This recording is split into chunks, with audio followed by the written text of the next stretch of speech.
এই যে দেখতে পাচ্ছেন 70 বছর বয়সের একজন কৃষক, উনি রাস্তার পাশে, বাইপাস রাস্তার পাশে একটু জায়গা খালি পড়ে রয়েছে, ওইখানে ওনার খুব শখ হয়েছে যে নিজে লাউ তৈরি করবে। তো উনি লাউ গাছে লাগিয়েছে, লাউ গাছ লাগিয়ে দেখেন বুড়া মানুষ, বৃদ্ধ মানুষ অনেক কষ্ট করে ফুল দিয়ে মাটি নিয়ে এসেছে, লাউ গাছের পরিচর্যাগুলো করছে যেন সুন্দরভাবে লাউ গাছটা পানিটা ধরে রাখতে পারে, যার জন্য উনি লাউ গাছের পরিচর্যাগুলো করছে দেখতে পাচ্ছেন। তো ওনার সঙ্গে আমি একটু কথা বললাম, তো এবং উনি অনেক সুন্দর করে ফলন এসেছে আমি দেখেছি। আপনাদেরকে যদি একটা দেখাবো, খুব সুন্দর লাউ ধরেছে গাছগুলোতে। তো ওনার কাছে চলে আসলাম, আমি রাস্তাতে যাওয়ার পথে ওনাকে দেখে আমি ভাবলাম যে ভিডিওটা তৈরি করি, দর্শকদেরকে একটু দেখাই, তাই আমি ভিডিওটা করলাম। আর বিশেষ করে হচ্ছে মুরব্বী মানুষ এখানে মাটি নিয়ে আসছে, ওটা দেখার পর আমার একটু কষ্ট লাগলো, তাই চলে আসলাম। তো সুপ্রিয় দর্শক দেখেন উনি কি বলে। আচ্ছা, পানিটা চলে যায় এই জন্য আপনি এগুলো দিচ্ছেন, তাই তো? যেন পানিটা না যায়, না? ও আচ্ছা, পানিটা ধরে রাখলে লাউগুলো ভালো হবে, তাই তো? আচ্ছা, যাই হোক, তো আমরা দেখতে পাচ্ছি আমাদের আঙ্কেল কত সুন্দরভাবে লাউয়ের পরিচর্যাটা নিচ্ছে। এই যে দেখতে পাচ্ছেন কত সুন্দর সুন্দর লাউ হয়ে রয়েছে, তার জন্য প্রচণ্ড পরিশ্রম করতে হয়, যেটা আমি আসলে নিজের চোখে দেখছি এবং আমিও চাচ্ছি আপনাদেরকে আমার মাধ্যমে দেখাতে। এই যে দেখতে পাচ্ছেন কত সুন্দর লাউ হচ্ছে, তো তার জন্য প্রচুর পরিমাণে পরিশ্রম করছেন।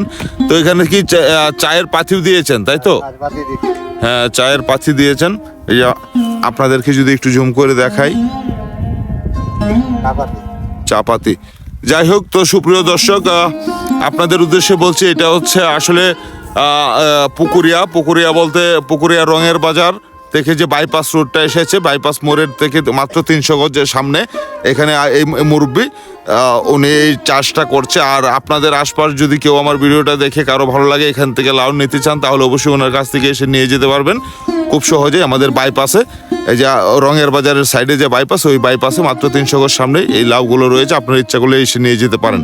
তো আমি আমার চাচার সঙ্গে একটু কথা বলে, যে মুরব্বি একটু কথা বলতে চাচ্ছিলাম আপনার সাথে। আপনি এই যে বাইপাসে এটা করতেছেন, তো আপনি কেমন লাভবান, কেমন এটাতে? লাভবান হলো করছি না, এখন লাভবান হচ্ছে না, অনেক টাকা করছো তো। আচ্ছা, লাভবান করছি না, জাল আনো লাগবে, বাস কিনে আনো লাগবে। আচ্ছা, তো এখন আপনি তো এখন একটু সুখের হাসি আসতে পারতেছেন, যেহেতু লাউগুলো হচ্ছে।